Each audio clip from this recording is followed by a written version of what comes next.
Welcome to episode 32 of Successful Demo. Each episode analyzes a theoretic and practical aspects of one newly released cards. Today we will be doing a double hitter. We are going to be featuring Anansi, the Jinteki Ice, as well as the long-awaited NGO Front. Besides being a double hitter, this is a very special episode of Successful Demo because I've invited with me a special co-host. We are going to have with us QVM, or rather Yannick, better known as QVM. Hey Yannick, how's it going? Hey Ben, how's it going? Good to get back. Yeah, for those of you who might remember, Yannick did a Quorum Pack review with me. That's a long time back, and he's one. Yeah. Do you realize how broken that was? We did Runner, there was Cipher, Aaron Moran, and Tapworm. Yeah, look where they are now, all on the most wanted list. So yeah, very awesome supporter of mine, and my channel specifically. And well, you have some success stories of yourself. You recently won your local SC, didn't you?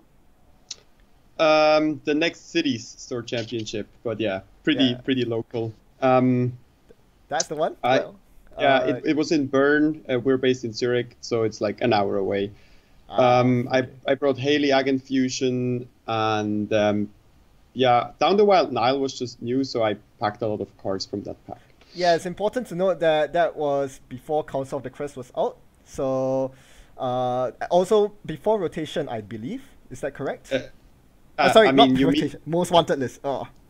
Yes, that was before the new most wanted list, so you could still have Film Critic and Tapworm at the same time. Yeah, so even though you were playing very conventional IDs, like Haley and Egg Infusion are the best in that faction, arguably, but I really appreciate your very refreshing deck building style. Yeah, you include a lot of cards that, aren't considered by many to be standard or so-called competitive, but you make them work very, very well. So congratulations on your SC win. That seemed well deserved. All right, so this Hyperdriver Haley deck is really, really interesting, but too bad we won't have time to go through it here. Today we'll be focusing on your Egg Infusion deck, which actually features NGO Front. So let's talk about NGO Front first. When it was first spoiled, I'm like, wow, this is an amazing so-called trap card for Glacier decks. And it's neutral, so you can slide it in virtually any faction's Glacier deck and it'll do well. What do you think of the card when it was first released? Instantly fell in love with it. This is maybe my favorite Netrunner card ever. Wow. I don't know. There's so much going on. And I think especially in Egg Infusion, it's just perfect.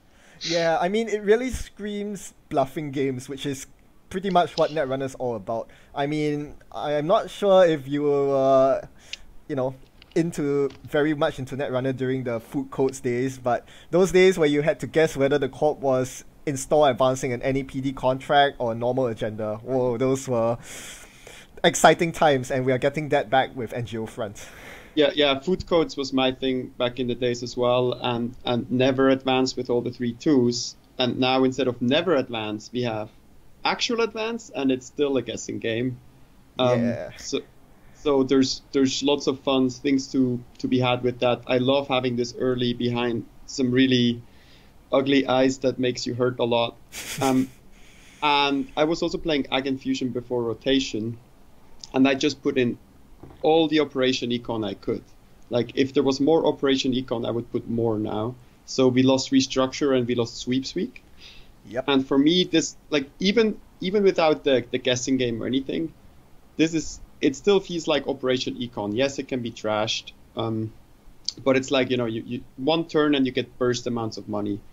So I put all the decent and even not so decent burst econ in the deck, because when you have Operation Econ, you just need that many more econ cards if you want to have big ice. And I'm also not playing Palana because, Egg Infusion has the nice boop. Yeah. So this is just... No, go ahead, sorry. Yeah, this is just one more, just like Celebrity Gift, IPO, this is just one more of those cards that give me money. So only because of that, I would already include it. And then in conjunction with Egg Infusion, where you have the meanest eyes, it's amazing. And then on top of that, imagine you do this on the remote, and now you have Rest a Chiashi or a DNA tracker. Now your centrals are protected via booping to the remote. So there's so much going on here. I think it's great in any Glacier deck, great in any deck that has Ice probably, but it's maybe best in Ag Infusion. Yeah, I think you hit the nail on the head right there. It's amazing it's amazing in Ag Infusion because typically people don't are careless and don't do the maths right. You know, they think you are on fewer than 8 credits, so they can run your install double advanced card. Suddenly you're popping the NGO and rezzing a DNA tracker or even a Chiyashi in their face. How many flatlines do you get at your SC win? I think. Yeah, so at that tournament it was very new. I think I got 3 flatlines in like 4 rounds in the top 4. That's absolutely crazy. I mean, you look at the deck. We are gonna jump to the deck list here, but there are no flatline cards at all. Like, this is not a Neuro deck. This is not an Neuro EMP or Ronin deck, but you're still getting flatlines all over the place. It's amazing. So yeah. So you all of you can see there are 2 lists. The list on the left was Yannick's SC winning list. That was down the white now legal.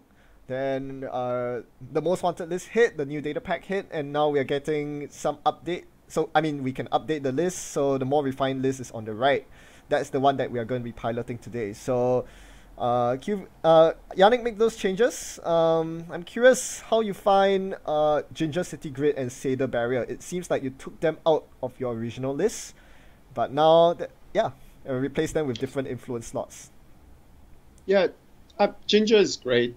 And it did some work in the non-flatline games for sure. In conjunction with Seder, that's an obvious kind of combination. Yep. So when I put Ginger in, I didn't want to go all in Ginger. I think I tried, what's the operation called? Heritage Committee. I tried getting synergies with draw cards and things, and I think you also made a video about it, and you said, well, if you don't draw Ginger in a Ginger deck, it kind of sucks. Yeah. So my idea was I put it in just as a value card. You build a tower, 3, 4, 5 ice. It takes no clicks. It saves you a bunch of money, and you're just really fast. So if you want to go rush, I think at some point I built, even though everything is public, but I think I had all ice types, including Excalibur, like just 4 ice. And build a little stack in like record time. So Ginger Grid definitely is amazing. Now, the reason I'm not playing it at the moment, I'm not sure if that's better or not, but I felt like building a huge tower wasn't really, or the remote wasn't where I lost my games, right? Maybe then you lose your games on centrals. And also the tower in Ag Infusion, it doesn't need to be 7 or 8 eyes. Usually 2, 3 eyes can already be very taxing. With Mason or Mason Bellamy, you can already get enough click losses in smaller towers. So it was just kind of overkill. Yeah, I mean, your eyes are already big as they are. Like, no one is going to break through 2 pieces of Chiyashi or DNA tracker combined. So as you said, you really don't need that 7 or 8 ice tower. So and I never had money to res everything anyway, but it was nice because you could kind of selectively choose what is best to res, and Cider benefited from it as well. But then Cider also didn't have any teeth. I think now all my eyes have a face check. Yeah, that's actually a big deal. Because I also Oh, I was just going to say, because it just makes your Ag Infusion ability that much better. Right. And I also wanted to get rid of Cider to only have Chiyashi as a barrier. It's just the best. And then I wanted to some more influence to play around with Bellamy, or to maybe try out Navi, or just shift things around a bit. But I think if you keep all the Operation Econ and the core of this big expensive ice, then you could probably play this with a variety of upgrades. Yes, you sure can. I mean, Navi Grid, for example, is a pretty good tech against Pirate Haley, for example, or something like some Shaper running with SMC and not expecting the Navi Grid. So yeah, it's definitely flexible. It could be Marcus Batty, which was in your initial version.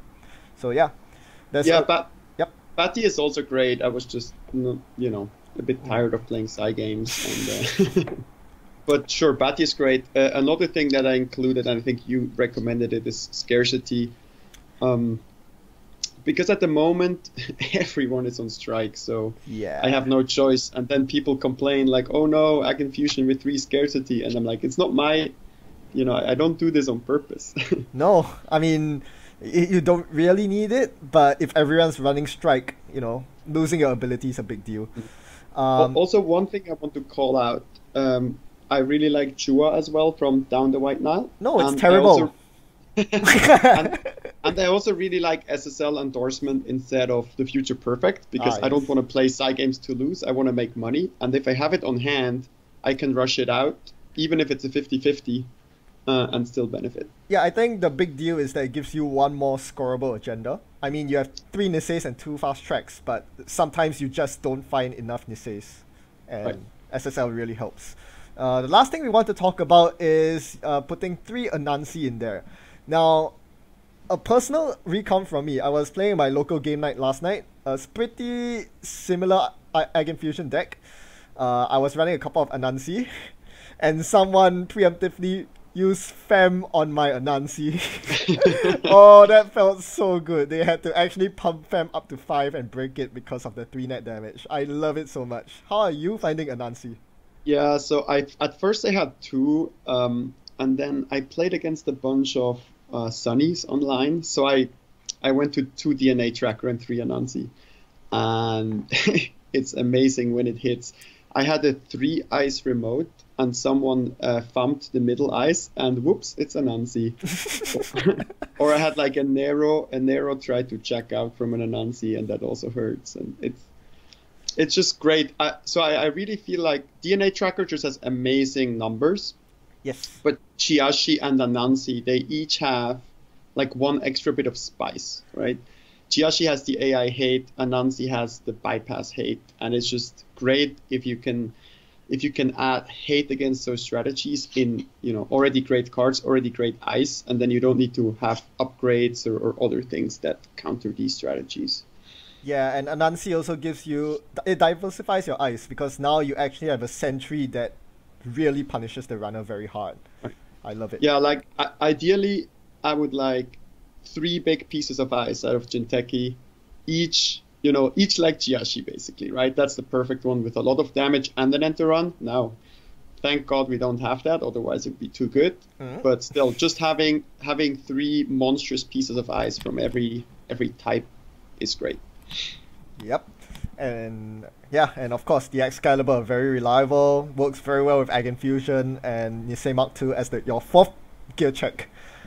Really punishing. Alright, so without further ado, we are going to head into a JNet game and we'll be doing a double header. We'll be both playing, and discussing our strategies in real time. So see you there.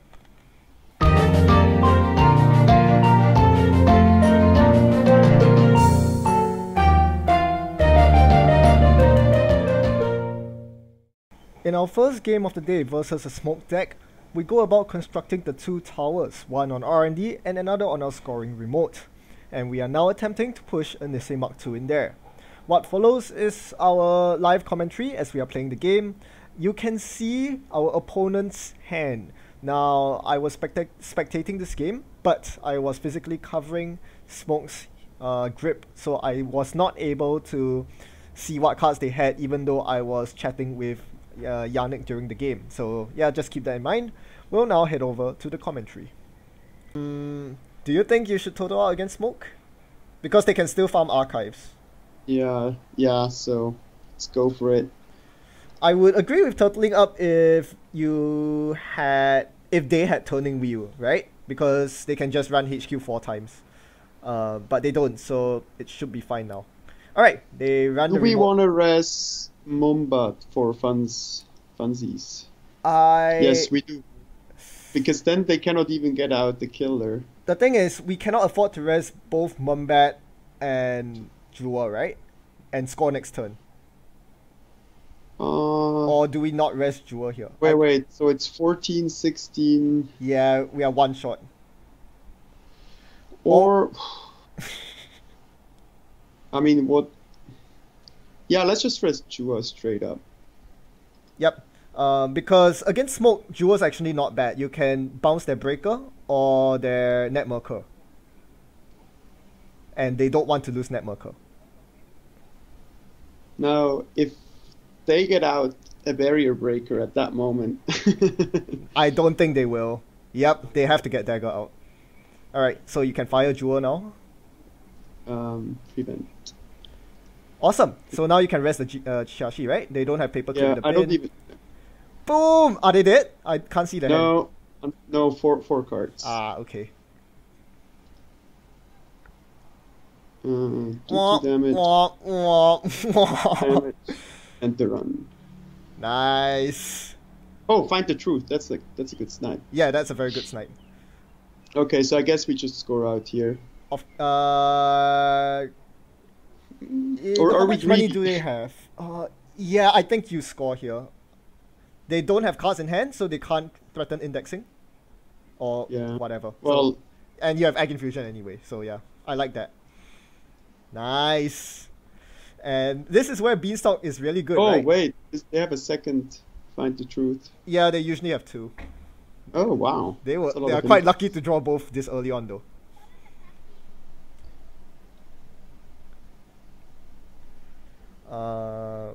Wow, Proco Smoke. Okay. Oh. That's a big tempo hit. If we find an agenda, it's ooh. So I think we do Beanstalk, Install advance? Yeah, let's go. And if they're unlucky, they will try to contest, but probably not. No, I don't see them contesting it here. I mean, if they didn't drop the Proco last turn, they might be able to, but yeah, looking at what they're drawing with finding the truth, they are not gonna run it, but it's okay. NGO is still gonna pay off. Ooh. Yep, they have Hyperdriver. So I would say I want to ice HQ. Yeah, I think it's time to start putting ice there. And then I don't know how much scarcity is worth at the moment. We probably want to wait and see what the restricted card Yeah, is. we have not seen that yet. Would it be good to put Mason Bellamy on the remote now? Now that you have a Nisei token? Yeah, let's do that. 1 advance. In HQ. HQ. Wait, do you want to res the NGO first? It's quite obvious by this point it's an NGO. Yeah. We don't want Just to in lose case, to yeah. cheesy drive-by or interdiction. Interdiction,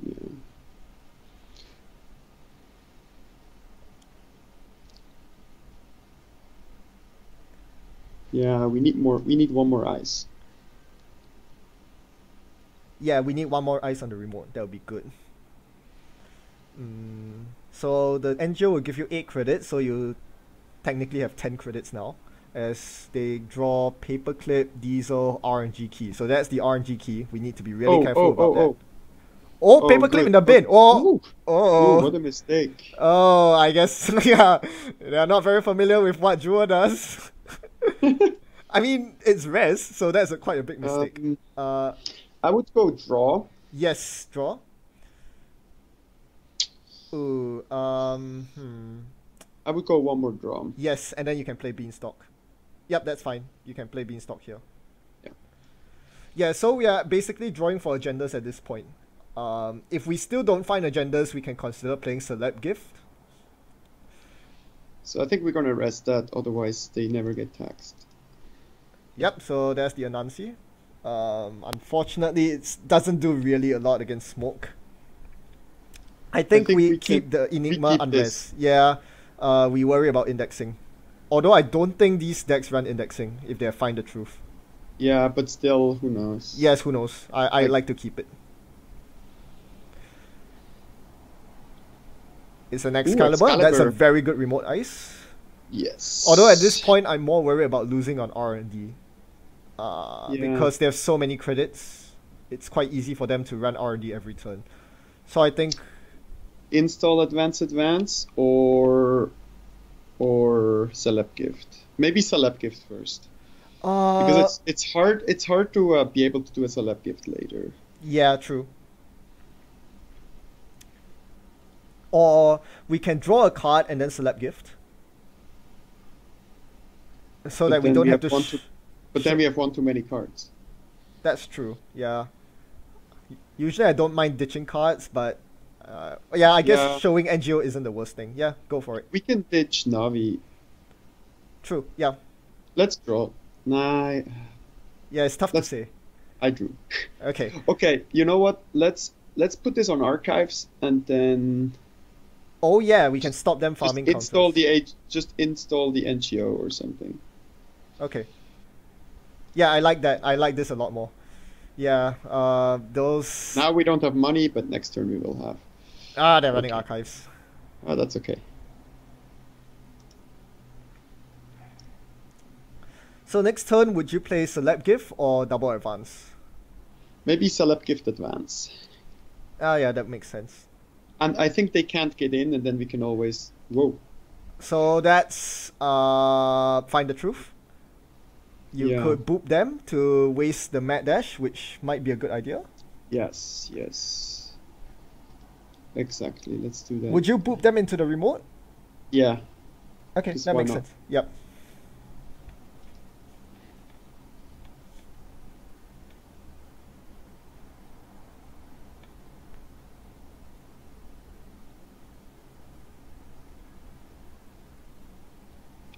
Oh, so they're actually breaking Jewel with that. That's fine.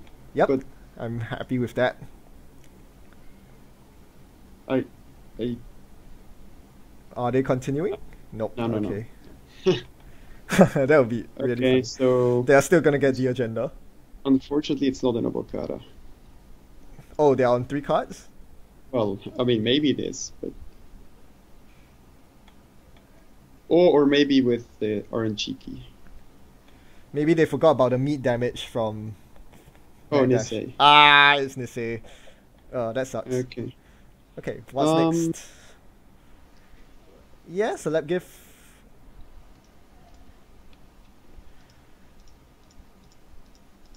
Now, yeah.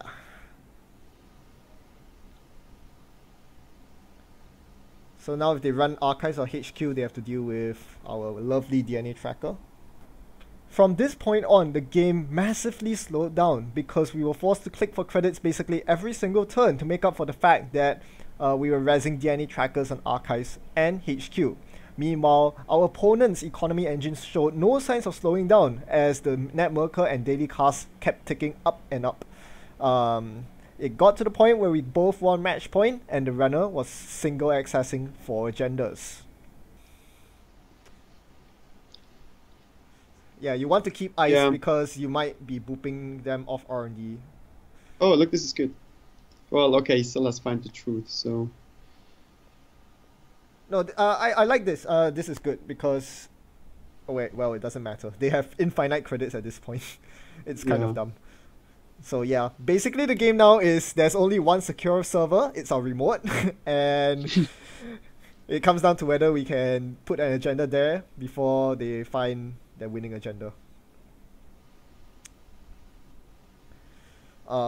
Yeah, so this also means that I don't think we need the... no, that might be a ruse. I that don't... might be a yeah. yeah, Well, we can't stop them no matter what, so let's just let them come in.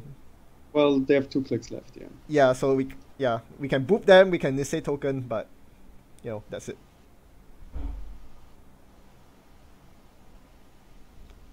So do they win?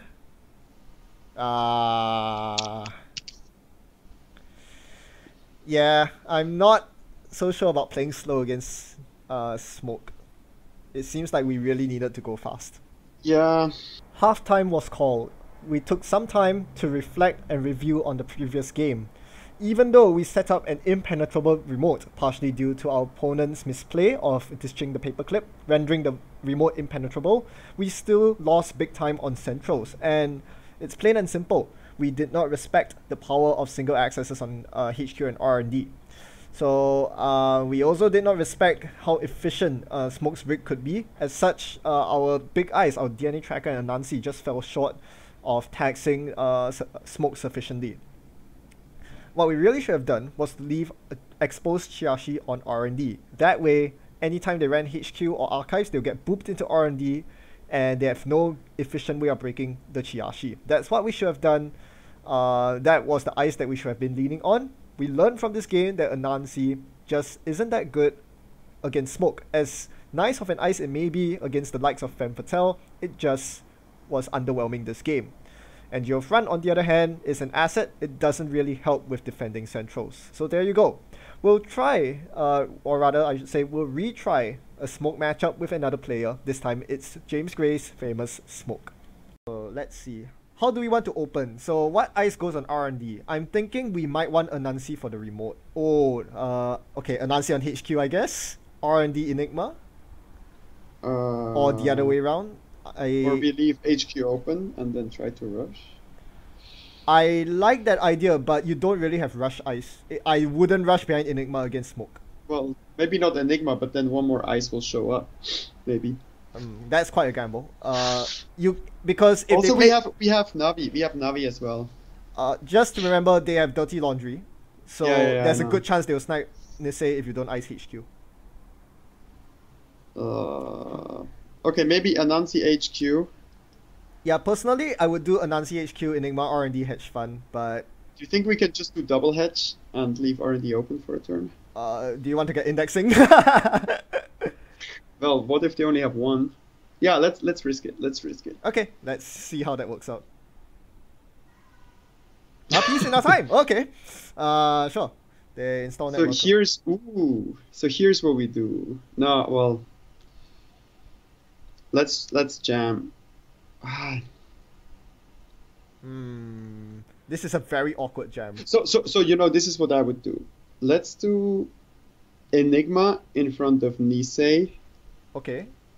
And Navi. And then let's just put Chua on R&D just to pretend there is some. Okay. But you have only 3 clicks. You can only install 3 of these cards. That's true.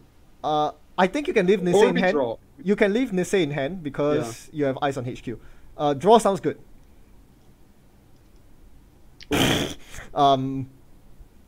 You might want to save the jewel for the remote now. I think we want to install Enigma in the remote. Maybe? And then Chua on top. Yeah, probably. Let's just get ready to rush. Yeah, given our hand, I think that's the best course of action. Ooh. Okay, here they go. And then lucky we have no RNG key yet. That would be pretty bad. So they're quite... Oh! Fast track. 1, 2, 3. There we go. Yep, that's good. The problem is the ice is very porous. I don't think we can push the second Nisei unless they don't draw any cards here. Well, if they go now ham on R&D... Yes, we Blackstone Data Sucker. So no breakers yet. We score this Nisei. This is good. This is good. The Find the Truth is actually helping us. Yeah, please keep track of that because it's very it's actually in real very life important. It's a lot easier than on JNet. Yeah. So Data Sucker. If they don't draw SMC or any breakers, we can easily jam the Nisei, the second Nisei. I hope we get an ice as well. Okay, so this is so perfect. Look at that. So DNA. We're so jamming. Are we installing DNA here? Or RD? Yep, makes sense. Like this, yeah. Yeah, because they draw Divey. That's Yeah, but oh, they're not going for it. That's good. Okay, but we have to remember that they do have a Divey in hand. Okay, so we score the second Nisei here. And they know we have fast track, so we can actually threaten game point very quickly. Did they show their restricted card?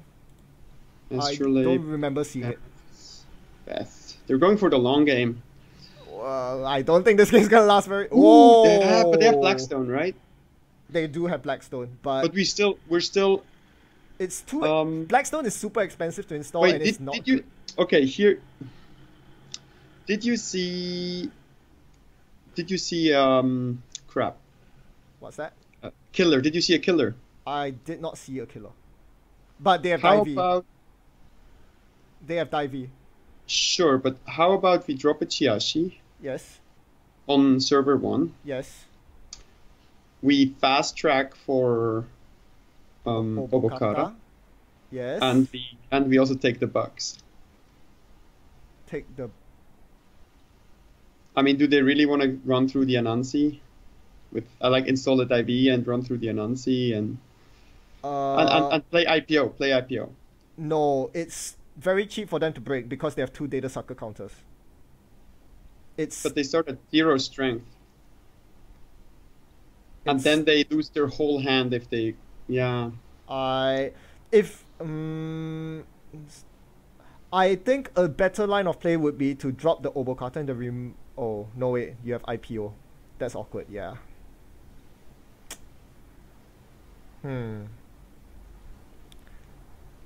You can go for your line of play.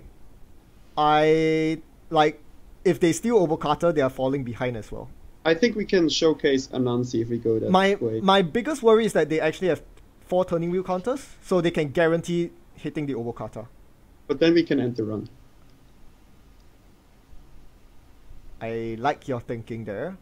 Let's just go for it. Okay. Ooh, this is exciting. This is really exciting. Okay, here we go. Actually, that was a very bad idea, I realized. Now you're on 2 cards. They can use all their turning wheel counters. Ooh, they just got Refractor indexing, the install Refractor. Oh, they're not going for your hand. Oh! Look at that. Well, we are resting that, aren't we? Oh. How many cards do they have in hand? Oh, never mind. Well, I'm surprised they didn't drop the Divey. Yeah, but this is the thing, right? Like,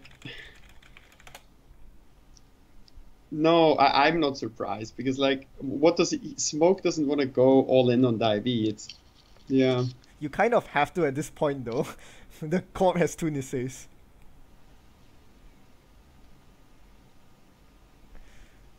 It's too expensive, and then we can just end the run after they use turning wheel counter after Anansi, and then he's bankrupt.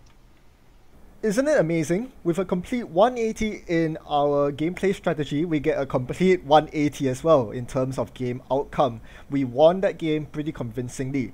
And it's all because instead of playing slow, we put the pedal to the metal and scored 2 Niseis in quick succession before the runner could even set up. And that was a big deal because the runner was forced to make subpar plays like running to HQ without the correct breaker, and that's where Anansi kicked in and kicked the runner in the shin while they were down. So yeah, very, very painful for the runner. They weren't even able to steal the Obokata after that because they would have to take 3 net damage and without Film Critic install. So our next turn would simply be install double advance to win the game. They can't steal from our remote because we had Egg Infusion Boop and 2 Nisei tokens in our favor. So the game was basically locked for us, and that's why our opponent conceded. That was quite understandable. If Smoke had found a self-modifying code earlier on in the game, things might have been different. But with our deck, we even have counterplay for that. We could have placed a Navi Mumbai City Grid on any crucial server to prevent SMC from getting the breaker that they need, and still apply the very painful face check of whatever big ice we are resing. So all in all, it seems like the way to go against Smoke is to go fast and furious before they set up their breakers and economy, because if you get to the late game, like in the first game, there's just no way you can keep Smoke out of running centrals every single turn and snooping on your R&D with Find the Truth. Alright, so that was a series of Smoke games, but as you may have noticed, we're not done yet. This is episode 32A. We'll be back in episode 32B, where we play the same Egg Infusion deck, but with a different runner matchup. Yannick and I will see you in the next episode. Until then, as always, happy net running. Stay tuned.